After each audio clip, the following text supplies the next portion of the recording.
Hello friends, welcome back once again. Friends, आज हम लोग जानेंगे पुष्पी पादपों के शरीर की संरचना के बारे में। हमने स्टार्टअप किया था और कल हमने आपको बताया था कोशिका स्तर के बारे में। पिछले क्लास में हमने पढ़ा था पौधों की शरीर की संरचना, पौधों के शरीर की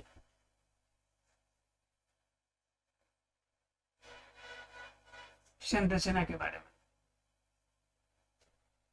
ठीक है, पौधों की शरीर की संरचना में हमने कल चर्चा किया था आप लोग से कोशिका स्तर की। किसकी चर्चा किया था हम लोगों ने?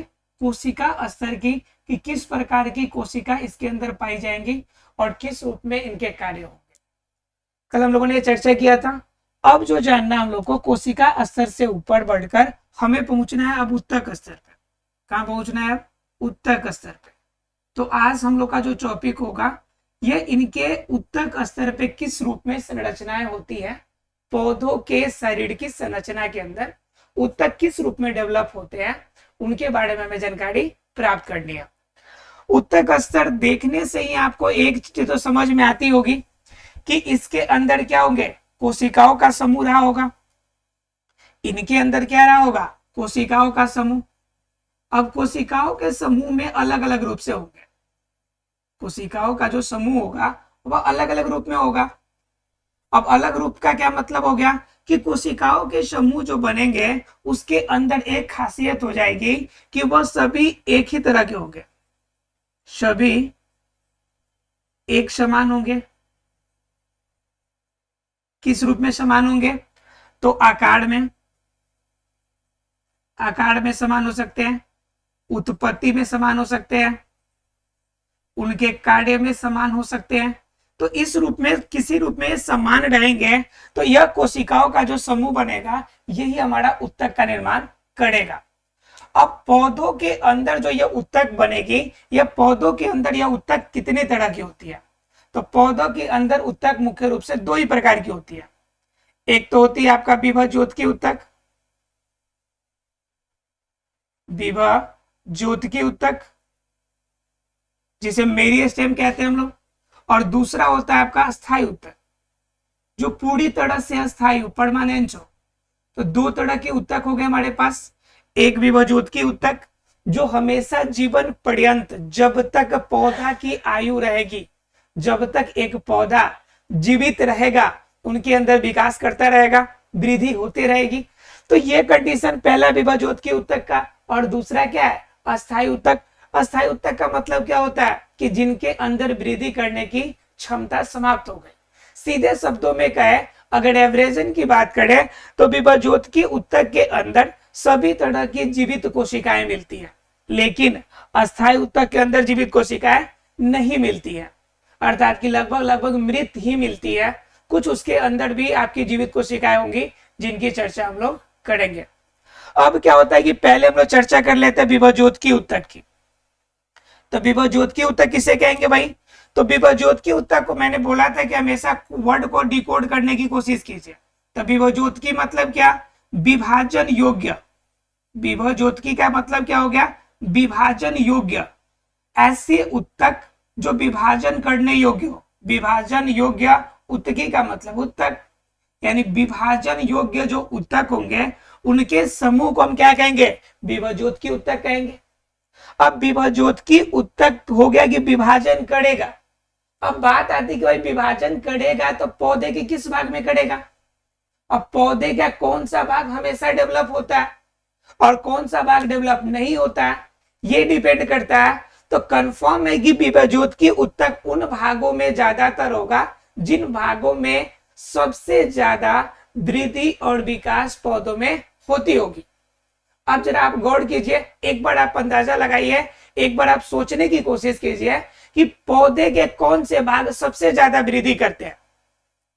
पौधे के कौन से भाग सबसे ज्यादा वृद्धि करते हैं? तो आपके दिमाग में आएगा, क्या दिमाग में आएगा कि पौधे का सबसे ऊपरी हिस्सा, सबसे ऊपरी भाग, जिनसे पौधे की लंबाई बढ़ती है।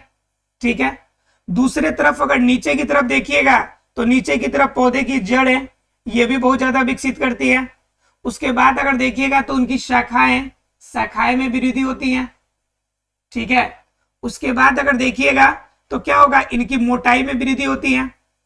ठीक है, तो इनकी मोटाई में भी वृद्धि हो गई। और क्या वृद्धि हो गया, जहां से नए नए प्रवर्ध निकलेंगे, नए नए डालियां निकलेंगी, वहां भी वृद्धि होती है, अर्थात कि पर्व। इसे हम लोग कहते हैं पर्व, इंग्लिश में इसे कहते हैं नोड्स। क्या कहते हैं, नोड्स। तो लगभग अगर देखा जाए तो इन्हीं 5 भागों में आपको सबसे ज्यादा वृद्धि देखने को मिलती है, अर्थात कि पौधों के सबसे ऊपरी भाग में, पौधे के सबसे नीचे जड़ वाले हिस्से में, उनकी शाखाओं में वृद्धि होंगी। फिर जिन भागों से नई शाखाएं निकलेगी उस नोड्स, उन पर्व में वृद्धि होंगी। और आपका सबसे ज्यादा वृद्धि उनकी मोटाई में भी धीरे धीरे देखने को मिलती है। अब कंफर्म है कि इन 5 जगहों में वृद्धि होती है, तो कंफर्म है यहाँ पे कि विभाज्योतकी उत्तक, जो विभाजन करने योग्य उत्तक होंगी, वो उत्तक भी इन 5 जगहों पर पाई जाएंगी, क्योंकि इन्हीं के अंदर विभाजन करने की क्षमता है। पौधे के अंदर और कोई भी उत्तक नहीं है जो विभाजन कर ले, या जो कोशिकाएं विभाजन करके उनकी जनसंख्या को बढ़ाए, उनकी लंबाई को बढ़ाए। तो कंफर्म है कि इनमें विभाजन करने वाला एक ही उत्तक है, विभाज्योतकी उत्तक। तो कंफर्म है कि इन 5 जगह पे कौन से उत्तक पाए जाएंगे, विभाज्योतकी उत्तक पाए जाएंगे। अब इस कंडीशन में अगर हम इसे कैटेगराइज करने की कोशिश करें, एक बार ध्यान से समझिएगा, अगर ध्यान से समझेंगे तो कैटेगराइज, आपको कैटेगरी जो होंगे, प्रकार जो होंगे, इनके याद करने की आवश्यकता नहीं पड़ेगी। ठीक है, एक बार ध्यान से समझिए। अब देखिए, सबसे ऊपर बढ़ रहा है तो इसकी लंबाई बढ़ रही है, नीचे बढ़ रही है तो जड़ की लंबाई बढ़ रही है, अगर साइड में शाखा बढ़ रही है तो भी लंबाई बढ़ रही है। तो तीनों केस में लंबाई बढ़ रही है। तो हम लंबाई बढ़ने वाले का एक ग्रुप ले सकते हैं जिनसे पौधे की लंबाई बढ़े। ठीक है, और लंबाई किन किन भागों में बढ़ेगी भाई, तो लंबाई सबसे ऊपर वाले हिस्से में, अर्थात क्या, प्रतंत्र के सबसे ऊपर वाले हिस्से में, अर्थात कि प्रतंत्र में।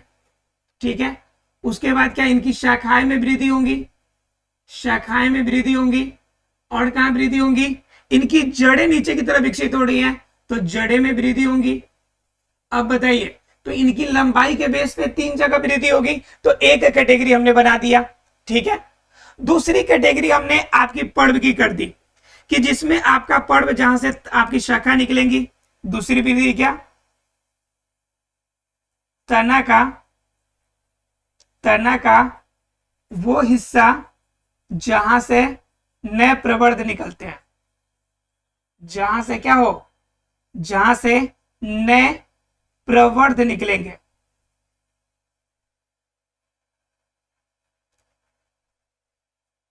क्या होगा, दूसरा हमने क्या बना दिया, एक तो बनाया लंबाई के बेस पे, और दूसरा क्या बनाया हमने, तना का वो हिस्सा जहां से नए प्रवर्ध निकलेंगे। तो नए प्रवर्ध निकलने वाले 2 हो जाएंगे। इनके अंदर हो सकता है कि यहां से नई शाखाएं निकली हो, नई शाखा निकले। क्लियर। दूसरी क्या होगी आपकी, दूसरी हो सकती है कि नई आपकी क्या निकल जाए, नए आपके फूल निकल जाए, फूल निकल जाए, फल निकले। तो यह कंडीशन आपकी क्या होंगी कि यह आपका वृद्धि करने वाला एक दूसरा हिस्सा हो गया, कि नई शाखाएं, नए फूल निकले। और तीसरा कंडीशन एक अलग हो गया, जिसकी मोटाई बढ़े, यह तीसरा कंडीशन है। तो अगर पूरे भागों को हम अगर बांटने की कोशिश करें तो इनको हम कितने भागों में बांट सकते हैं, तो 3 भागों में। वृद्धि कितनी तरह की हो रही है, कुल 3 तरह की वृद्धि हो रही है। तो 3 तरह की वृद्धि हुई, तो 3 तरह की कैटेगराइज हमने कर दिया कि ऐसे वृद्धि होगी। लेकिन भाई हमने इसे इस नाम से जान लिया, लेकिन क्या ऐसा हम एग्जाम में लिख देंगे कि 3 जगह पे हमने इस आधार पे बांटा तो हो गया। हम समझ सकते हैं कि 3 इसी तरह से वृद्धि होती है, लेकिन इसका कोई ना कोई स्पेसिफिक नाम तो देना पड़ेगा। इस स्कूल में, इस क्लास में मान लीजिए कि 10 स्टूडेंट है और सभी स्टूडेंट अच्छे हैं और सभी बॉयज, माने 50% बॉयज और 50% गर्ल्स है, तो क्या 50% बॉयज और गर्ल्स के नाम से हम सभी को डिनोट कर सकते हैं? बिल्कुल भी नहीं। उसे क्या करना पड़ता है, स्पेसिफिक नाम देना पड़ता है। जैसे रोहन है, रेखा है, शोहन है। तो इस तरह से जितने भी नाम है हमारे पास, उन नामों के हम डिनोट करते हैं, उसे बतलाते हैं उसे। तो इन नामों से डिनोट कर सकते हैं। तो वह कंडीशन हमारा क्या हो जाएगा कि वह कंडीशन हमारा हो जाता है कि स्पेसिफिक नाम देना। तो अब उसी तरह से हमने इसके अगर प्रकार किए हैं तो इनका भी हमें नामकरण करना पड़ेगा। तो नामकरण करते हैं जो जिससे लंबाई बढ़ रही है, जिससे लंबाई बढ़ती है तो उनका नाम हमने दे दिया कि एक अलग ये कोशिका होंगी, ये अलग उत्तक होंगे जिनसे इनकी सिर्फ क्या होगी, लंबाई बढ़ेगी। तो लंबाई जो बढ़ेगी उनको क्या कर दिया गया कि ये सबसे ऊपर वाले हिस्से वाले में, तो इससे हम लोग कहेंगे शीर्षस्थ। क्या कहेंगे, शीर्षस्थ। शीर्षस्थ का मतलब जो सबसे ऊपर वाले हिस्से पे हो, सबसे ऊपर वाला हिस्सा, जड़ के सबसे नीचे वाला हिस्सा ये भी सबसे बाहरी हुआ, और शाखा का सबसे ऊपर वाला मतलब कि ये भी क्या हो गया, इसका शीर्ष वाला भाग। तो जो भी पौधे के, जो भी उत्तक पौधे के शीर्ष वाले भाग में रहकर उसमें वृद्धि करता है उसे हम लोग क्या कहेंगे, शीर्षस्थ उत्तक कहेंगे। बात समझ में आ रही है। वैसा विभज्योतकी उत्तक जो पौधों के जो वृद्धि करने वाले पार्ट होते हैं, जो लंबाई में सबसे ऊपरी भाग में होते हैं, देखिए शीर्षस्थ क्या हो जाएगा, पौधों में पाए जाने वाला वो उत्तक, पौधों में वो विभज्योतकी उत्तक, विभज्योतकी उत्तक जो क्या हो, जो पौधों के शीर्ष भागों में हो, पौधों के शीर्ष भागों में। अब देखिए कंफ्यूजन क्या हो जाती है, यहीं पे क्रिएट हो जाती है स्टूडेंट को, कंफ्यूजन भागों में हो। अब क्या होती है कि बच्चे क्या समझते हैं कि शीर्ष का मतलब सिर्फ ऊपर वाला शीर्ष, तो सबसे ऊपर वाला शीर्ष तो ऊपर के लिए जिम्मेवार है, शाखा का सबसे ऊपर वाला शीर्ष तो साइड के लिए जिम्मेवार है, और जड़ का सबसे नीचे वाला ये भी तो सबसे बाहरी रूप में आपका है, कार्य करता है वृद्धि के लिए। तो इस कंडीशन में तीनों इसका शीर्ष भाग हुआ, और तीनों में जो भी शीर्ष भाग में वृद्धि होगा उस उत्तक को हम क्या कहेंगे, शीर्षस्थ विभज्योतकी उत्तक। यानी कि ऐसा विभज्योतकी उत्तक जो पौधों के शीर्ष भागों में हो और शीर्ष भागों में उनकी वृद्धि के लिए जिम्मेवार हो, तो उसे हम क्या कहेंगे, शीर्षस्थ विभज्योतकी उत्तक। पहला क्लियर है आप लोगों को। अब क्या होता है कि कंडीशन दूसरा होता है कि कभी कभी क्या होता है कि शीर्षस्थ विभज्योतकी उत्तक वृद्धि किया, और वृद्धि करने के बाद कुछ दिन के बाद थोड़ा पुराना हो गया।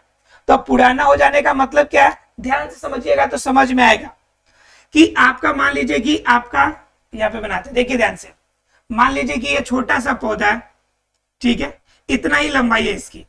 अब धीरे धीरे विकास के यहाँ पे आपका विभज्योतकी उत्तक है, कौन वाला, शीर्षस्थ वाला, शीर्षस्थ विभज्योतकी उत्तक है यहाँ पर। अब शीर्षस्थ विभज्योतकी उत्तक है, और ये क्या कर गया कि यहां से थोड़ा और वृद्धि कर गया, थोड़ा और वृद्धि करके यहां तक बढ़ गया। और जब यहां तक बढ़ गए, दिख रहा है आप लोग को, थोड़ा सा बड़ा कर देते हैं,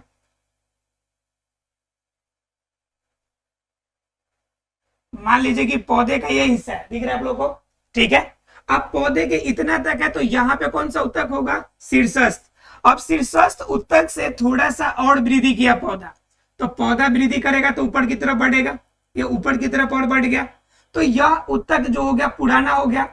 ये वाला उत्तक अब शीर्ष वाले हिस्से में नहीं रहा, यह जो उत्तक है अब शीर्ष वाले भाग में तो रहा नहीं, पहले शीर्ष यहाँ पर था लेकिन अब तो शीर्ष यहाँ पे आ गया है।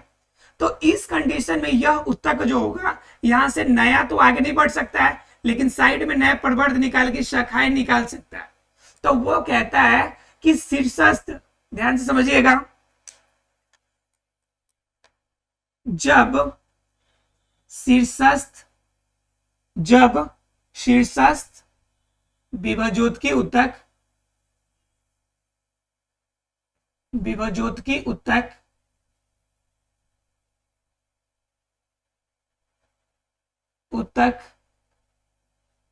बगल में आ जाए,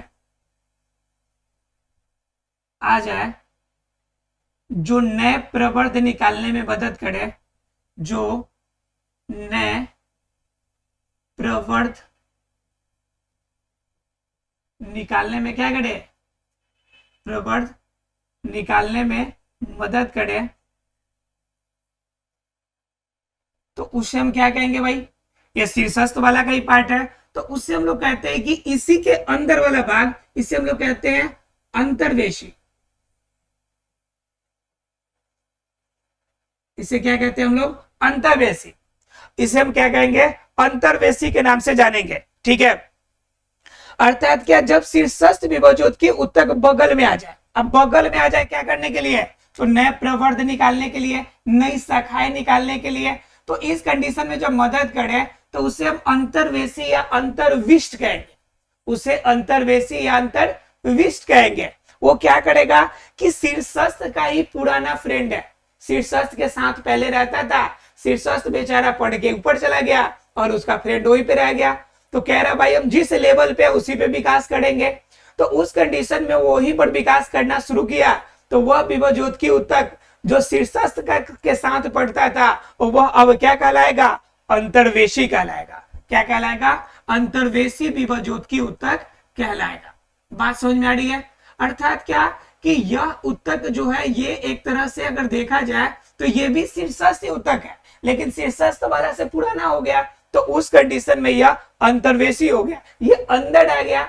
और ये आपका विभवज्योत की उत्तक जो कौन था? शीर्षस्थ वाला, जो ऊपर चला गया। तो इससे हम लोग क्या नाम दे दिए? अंतर्वेशी विभवज्योत की उत्तक। क्लियर है आप लोग को? तो अब हम लोगों ने दो देख लिया। पहला क्या देखा हम लोगों ने? पहला देखा शीर्षस्थ विभवज्योत की उत्तक, और दूसरा हमने देख लिया अंतर्वेशी विभवज्योत की उत्तक।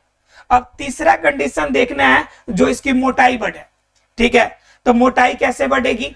जरा ध्यान से गौर कीजिएगा। जैसे ये पौधे का है, पौधे का सबसे अंदर वाला हिस्सा, और अंदर में हमें पता है कि जाइलम पाया जाता है। क्या पाया जाता है? जाइलम, जो नीचे से जड़ों से क्या करता है? खनिज लवण को लेकर ऊपर तक जाता है। और सबसे बाहर जो लेयर पाया जाता है, सबसे बाहरी लेयर जो पाया जाता है उसे हम लोग क्या कहते हैं? उसे हम लोग कहते हैं फ्लोएम। ये हो गया हमारा फ्लोएम। और अंदर वाला हमारा क्या हो गया? ये जाइलम। क्या हो गया हमारा?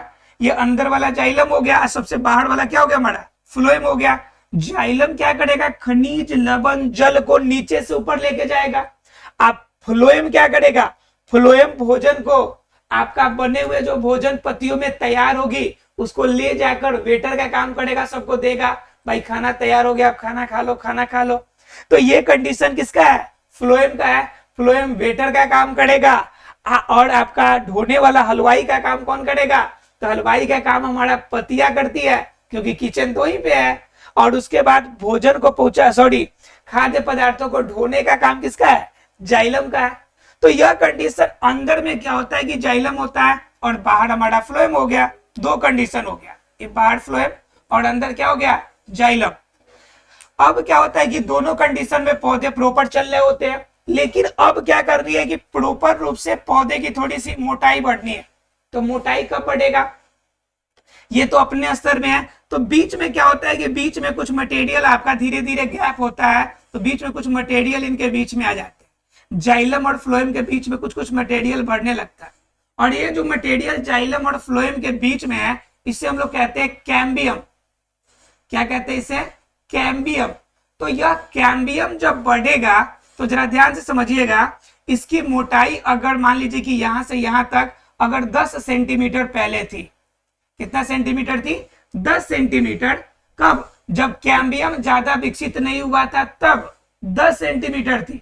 लेकिन अब क्या हो गया? कैम्बियम इसमें आ गया 10 सेंटीमीटर के साथ, मान लीजिए कि 1 सेंटीमीटर कैम्बियम इसमें आ गया। तो अब इसकी मोटाई कुल कितनी हो गई? इनकी प्याज की मोटाई तो 11 सेंटीमीटर। तो बताइए इसकी मोटाई में वृद्धि हुई कि नहीं हुई? इसकी मोटाई में वृद्धि हुई कि नहीं हुई? तो यह जो वृद्धि होती है, यह जो मोटाई में वृद्धि होती है, यह किसकी वजह से होगी? तो यह मोटाई होती है आपकी विभवज्योत की उत्तक की वजह से। किसकी वजह से भी होती है? विभवज्योत की उत्तक की वजह से होती है। और विभवज्योत की उत्तक की वजह से होगी तो कंफर्म है कि इनका भी कुछ नामकरण किया जाएगा। तो इससे हम नाम देते हैं कि यह काम साइड में कर रहा है या बगल में कर रहा है, तो इस वजह से इसका नाम देते हैं हम लोग पार्श्व। पार्श्व का मतलब क्या होता है? बगल में। पार्श्व विभवज्योत की उत्तक, पार्श्व विभवज्योत की उत्तक। क्लियर है आप लोग को? पार्श्व विभवज्योत की उत्तक, ठीक है, पार्श्व विभवज्योत की उत्तक। तो इस कंडीशन में क्या हो गया कि पार्श्व मतलब कि साइड में जाएगा, साइड में वृद्धि करेगा, तो वह पार्श्व विभवज्योत की उत्तक। मतलब अगर इसको डिफाइन करना हो तो क्या करेंगे डिफाइन हम लोग जी, ठीक है। इसको करेंगे हम लोग वैसा विभवज्योत उत्तक, वैसा विभवज्योत उत्तक जो क्या करे, जो पौधों की मोटाई में मदद करे, जो पौधों के पार्श्व भाग में वृद्धि करके उसकी मोटाई में वृद्धि करे, उसकी मोटाई बढ़ाए, ठीक है। मोटाई जो बढ़ाएगा वह क्या कहलाएगा हमारा, वह कहलाएगा हमारा तीसरा पार्श्व विभवज्योत उत्तक। अब इस कंडीशन में एग्जाम्पल में आएगा, तो एग्जाम्पल में हम क्या लिख सकते हैं, एग्जाम्पल में लिख सकते हैं हम लोग कैम्बियम को, कैम्बियम इसका एग्जाम्पल है। इसके अलावा हम और लिख सकते हैं कॉक कैम्बियम, जब ज्यादा पुराना होगा, जब आपका कठोर आवरण बनना शुरू होगा तो उस कंडीशन में भी आपका वृद्धि होगा, तो इसे हम लोग क्या बोलते हैं, कॉक कैम्बियम। तो ये भी एक एग्जाम्पल हो जाएंगे किसके, आपके पार्श्व विभवज्योत उत्तक के। समझ में आ रही है आप लोग को बात, मतलब क्या है कि विभवज्योत उत्तक उसे कहेंगे जो पौधों को वृद्धि के लिए जिम्मेवार हो, पौधे में वृद्धि करके दिखाए। और पौधे में वृद्धि करने का मतलब है कि पौधे का तो एक सीमित समय होगा ना जी, एक सीमित जगह होगा जहां पे वृद्धि कर सकता है। अब वृद्धि करने का मतलब क्या है कि पौधे के अंदर जो वृद्धि होगी वह वृद्धि मुख्य रूप से 3 क्षेत्रों के अंदर होगी। तो 3 क्षेत्रों में क्या होगी, यह सबसे ऊपर वाला हिस्सा, जड़े वाले हिस्से, शाखाएं वाले हिस्से, मतलब किसी भी रूप में जब इनके अंदर जो उत्तक होंगे इनके किसी न किसी शीर्ष भाग पर हो, अर्थात कि इनकी लंबाई में वृद्धि करे, भले प्रो में, शाखाएं में, जड़े में, किसी रूप में वृद्धि करे, तो उसे हम लोग क्या कहेंगे, शीर्षस्थ विभवज्योत उत्तक। सेकेंड कंडीशन है कि इनकी क्या होगी, जो पुराना शीर्षस्थ विभवज्योत उत्तक होगा तो बेचारे शीर्षस्थ ऊपर बढ़ जाएगा या नीचे बढ़ जाएगा। उस कंडीशन में जो बेचारे इनके साथ में जो पीछे से बचा हुआ भाग रहेगा उसे हम लोग क्या कहेंगे, उससे हम लोग कहेंगे कि वह जो उत्तक है वह अलग रूप में जाना जाएगा, जिससे हम लोग कहेंगे अंतर्वेशी उत्तक। क्या कहेंगे, अंतर्वेशी उत्तक। और अंतर्वेशी उत्तक कहता है कि शीर्षस्थ उत्तक का ही बगल वाला हिस्सा होता है जो नए प्रवर्ध निकालने में क्या करेगा, हमें मदद करेगा। और तीसरा कंडीशन कह रहा है कि पार्श्व विभवज्योत उत्तक। पार्श्व का मतलब क्या, बगल के हिस्से में। हमने बताया कि आपका जाइलम अंदर में है, बाहर फ्लोएम है, बीच में कैम्बियम का लेयर बढ़ता गया। और कैम्बियम का लेयर बढ़ने का मतलब है कैम्बियम साल में 2, एक शीत वाला और एक बसंत वाला, 2 कंडीशन में साल में 2 आपके क्या कहते हैं, 2 दारू होते हैं, संत दारू, सॉरी बसंत दारू और शीत दारू। तो उस कंडीशन में साल में 2 लेयर, 2 बलाएं बनेंगे। तो कंडीशन में कैम्बियम जब बढ़ेगी तो कंफर्म है कि इनके अंदर क्या बढ़ेगी, मोटाई बढ़ेगी। और जब मोटाई बढ़ेगी तो इसे हम लोग क्या कहेंगे, पार्श्व विभवज्योत उत्तक। क्योंकि क्या कर रहा है, इसके पार्श्व भाग में, इसके बगल में वृद्धि कर रहा है। तो जो विभवज्योत उत्तक इसके बगल में, इसकी मोटाई में वृद्धि करे उसे हम लोग क्या कहेंगे, पार्श्व विभवज्योत उत्तक कहेंगे। अर्थात क्या, वैसा विभवज्योत उत्तक जो पौधों के पार्श्व भाग में वृद्धि करके उसकी मोटाई बढ़ा दे। तब मोटाई वृद्धि कराएगा तो पार्श्विक हो गया। तो इस तरह से हमने क्या देखे कि विभवज्योत उत्तक कुल कितने प्रकार के होते हैं, तो 3 प्रकार के। एक अंतर्वेशी, सॉरी एक आपका सबसे ऊपर वाला शीर्षस्थ, उसके बाद अंतर्वेशी और उसके बाद आपका क्या, तो ये पार्श्विक विभवज्योत उत्तक। क्लियर है आप लोग को? अगर विभवज्योत उत्तक क्लियर है तब हम लोग जानेंगे अस्थायी उत्तक के बारे में। ठीक है, चलिए अब अस्थायी उत्तक स्टार्ट करते हैं। ऐसा क्लियर हो गया होगा आप लोग को ये पॉइंट। चलिए अगर बात कर लेते हैं हम लोग अस्थायी उत्तक की, तो अस्थायी उत्तक की अगर बात करेंगे तो कंफर्म है कि हम कह रहे हैं कि उत्तक जो अस्थायी हो।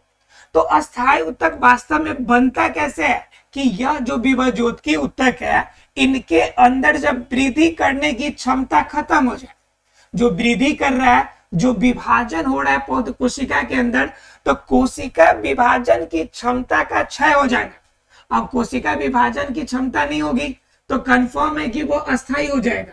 जिस कंडीशन में रहेगा अपने आप को उसी के अकॉर्डिंग क्या कर पाएगा, वो ढाल पाएगा। तो वह कंडीशन कहलाता है हमारा अस्थायी उत्तक का। अर्थात अस्थायी ऊतक हमारा क्या होगा, विभज्योतकी ऊतक का ही थोड़ा सा विकसित रूप होगा। क्या होगा, विभज्योतकी ऊतक का विकसित रूप होगा, जिनके अंदर क्या क्षमता नहीं होगी, तो जिनके अंदर विभाजन की क्षमता नहीं होगी। तो कहता है आपका अस्थायी ऊतक कि वैसा ऊतक जिनके अंदर, जिनमें विभाजन की क्षमता समाप्त हो गई हो, जिनमें विभाजन की क्षमता क्या हो गई हो, क्षमता समाप्त हो, तो उससे हम लोग क्या कहेंगे, तो उससे हम कहेंगे अस्थायी ऊतक। अस्थायी ऊतक मतलब इनके अंदर विभाजन नहीं होगी। विभाजन का मतलब कोशिका विभाजन नहीं होगी। विभाजन का मतलब क्या, कोशिका विभाजन की क्षमता समाप्त, कोशिका विभाजन की क्षमता नहीं होगी। क्लियर है आप लोग को? तो कंफर्म है कि कोशिका विभाजन नहीं होगी तो क्या होगा कि इनका वृद्धि विकास नहीं होगा। अब आपके मन में भी क्वेश्चन आ रहे होंगे कि जब विभाजन नहीं होगी तो अस्थायी ऊतक की वृद्धि कैसे होगी, अस्थायी ऊतक बढ़ेगा कैसे, ये माइंड में तो लॉजिक चल रहा होगा। ठीक उसी प्रकार होगा वृद्धि, जैसे आपके बाल निर्जीव है फिर भी वृद्धि हो रही है, नाखून निर्जीव है फिर भी वृद्धि हो रही है। जरा सोचिए कि वो कैसे वृद्धि हो रही है। अगर वो समझ में आ रहा है आपको तो समझिए कि इनके अंदर भी वृद्धि होगी। और ये लॉजिक आपको समझ में आएगा तो ये भी समझ में आ जाएगा कि बाल क्यों वृद्धि करते हैं, नाखून क्यों वृद्धि होती है। तो कंडीशन दोनों एक दूसरे से क्या है, एक दूसरे से कनेक्टेड है। ठीक है, अब जरा समझने की कोशिश कीजिए कि अस्थायी ऊतक में क्या होता है। कि अस्थायी ऊतक में क्या होता है कि मान लीजिए कि ये आपका विभज्योतकी ऊतक है, ठीक है, शीर्ष वाले हिस्से का। अब ये वृद्धि करके ऊपर बढ़ गया, ठीक है, और ये विभज्योतकी ऊतक साइड में बढ़ते चले गए, अंदर वृद्धि होता गया और ये बाहर में इकट्ठा निकलते चले गए। अब बाहर में जब ये विभज्योतकी ऊतक आ गया तो धीरे धीरे अंदर का लेयर तो आपका क्या हो गया, बाहर वाला जो लेयर आया, इनके अंदर विभाजन की क्षमता समाप्त, विभाजन की क्षमता क्या हो गई, समाप्त हो गई, विभाजन की क्षमता समाप्त। अब इस कंडीशन में ये वाला ऊतक हमारा कहला गया क्या, अस्थायी ऊतक कहलाएगा, अस्थायी ऊतक कहलाएगा। अब दिमाग में बात आती है कि क्या यह जो बाहर वाला हिस्सा है, जो हमारा अस्थायी ऊतक का लेयर है, क्या इनमें वृद्धि विकास नहीं होगी? तो बिल्कुल होगी भाई। कैसे होगी, अब जरा ध्यान से समझिएगा कि अंदर वाला जो अंतर्वेशी और अंदर वाला जो आपका पार्श्विक विभज्योतकी ऊतक है, वो जब ज्यादा पुराना होगा तो पुराना होने के बाद वह ऊतक आपका बाहर की तरफ निकलेगा। जो विभज्योतकी ऊतक वो बाहर की तरफ निकलेगा। जिस कंडीशन में वो बाहर की तरफ निकलेगा और उनके अंदर विभाजन की क्षमता समाप्त होगी, फिर वो क्या करेगा, सपोर्ट करते हुए कहां पहुंच जाएगा, अस्थायी ऊतक के पास पहुंच जाएगा। कहां पहुंच जाएगा, अस्थायी ऊतक के पास। तो सीधे शब्दों में कहे कि अस्थायी ऊतक में वृद्धि ना होकर क्या होती है, विभज्योतकी ऊतक का अस्थायी ऊतक बनने की प्रक्रिया जो होती है कंटिन्यू रहती है। विभज्योतकी ऊतक का अस्थायी ऊतक में बदलने की प्रक्रिया कंटिन्यू चलती रहती है। इन वजह से जटिल ऊतक, जो अस्थायी ऊतक है उनमें वृद्धि जो होती है कंटिन्यू चलती रहती है। तो समझ सकते हैं हम लोग कि अस्थायी ऊतक वास्तव में वृद्धि कैसे करता है, तो विभज्योतकी ऊतक के कारण। ठीक है, अंदर का सेल पुराना होता है, मृत होता है, वह अस्थायी ऊतक में कन्वर्ट होता है। अस्थायी ऊतक का एक लेयर आया, तब तक विभज्योतकी ऊतक पुराना हुआ, फिर दूसरा लेयर इसमें चिपक गया, विभज्योतकी अस्थायी ऊतक थोड़ा और बढ़ गया, फिर पीछे से एक और लेयर आपका आ गया। तो इस कंडीशन में नीचे से मृत होकर विभज्योतकी ऊतक का लेयर चिपकता जाता है और अस्थायी ऊतक बाहर से देखने में लगता है कि अस्थायी ऊतक में भी वृद्धि हो रही है। तो यह कंडीशन क्या कहलाता है, यह कंडीशन कहलाता है हमारा अस्थायी ऊतक का। अब अस्थायी ऊतक जब जानते हैं हम लोग, तो इसके अंदर भी मुख्य रूप से अस्थायी ऊतक दो प्रकार के, कितने प्रकार के, दो प्रकार के। तो अस्थायी ऊतक दो प्रकार के कौन कौन, एक होता है कि सरल अस्थायी ऊतक। इनके अंदर भी अस्थायी ऊतक दो प्रकार के, कौन कौन, एक सरल अस्थायी ऊतक और दूसरा कैसा, जटिल अस्थायी ऊतक। और सरल और जटिल में क्या अंतर भाई, तो सरल उसे कहेंगे जिनके अंदर क्या होंगी, कोशिकाएं जो जुड़ी होंगी, उन कोशिकाओं की आकार आकृति एक जैसी होंगी। नहीं समझ में आया कि आकार आकृति एक जैसी मतलब, जरा ध्यान से समझिए, दोनों में अंतर करने की कोशिश कीजिएगा। दोनों उत्तक है और दोनों में एक बार अंतर करने की कोशिश कीजिए। इसका नाम हमने दे दिया ए। ये दूसरा स्ट्रक्चर है, इसका नाम दे दिया हमने बी। तीसरा लेयर दे दिया हमने,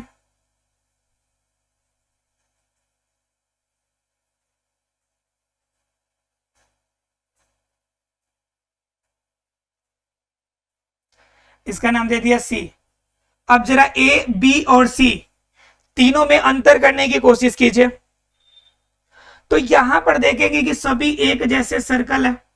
यहां पे सब ध्यान से देखिए तो सब रेक्टेंगुलर है, एकदम आयताकार है। लेकिन यहाँ पे सी वाले कंडीशन में देखिए तो इसमें कोई भी शेप एक जैसा नहीं है। कोई बड़ा है, कोई छोटा है, कोई त्रिभुज आकार का है, कोई चतुर्भुज आकार का है, कोई पंचभुज है, कोई सर्कल है, किसी न किसी रूप में, अलग अलग रूप में है। तो क्या कहता है, जब कोशिकाएं एक साथ विभिन्न आकार आकृति के जब एक साथ जुड़ेगी तो उससे हम लोग कहेंगे जटिल। क्या बना देगा ये? जटिल बनाएगा। उत्तक की संरचना जटिल हो जाएगी। और जब एक जैसा होगा तो थोड़ा आसान होगा ना समझने में, इसलिए इसको हम लोग कहते हैं सरल अस्थायी उत्तक। क्या कहते हैं उसे? सरल अस्थायी उत्तक। जटिल क्या? जो कि उत्तकों की संरचना, जिनके अंदर कोशिका की संरचना जटिल हो, जिन्हें समझने में दिक्कत हो, तो उसे हम लोग क्या कहेंगे? जटिल अस्थायी उत्तक। और जो समझने में इजी हो, जिसे आसानी से समझ सके, जिसे लगे कि भाई ये हमारे लिए बेनिफिशियल है, तो वह कंडीशन हमारा क्या होगा? सरल अस्थायी उत्तक। अर्थात कि अस्थायी उत्तक का भी कंडीशन दो होगा, सरल और जटिल। फिर हम क्या करेंगे? सरल अस्थायी उत्तक को भी दो भागों में बांटेंगे। इन सभी की चर्चा हम लोग कल अस्थायी उत्तक के टॉपिक में करेंगे। ऐसा फ्रेंड्स, आज विभज्योत की उत्तक की टॉपिक आपको क्लियर हो गई होगी। मिलते हैं अगले क्लास में, तब तक के लिए thank you very much friends. हंसते रहिए, मुस्कुराते रहिए।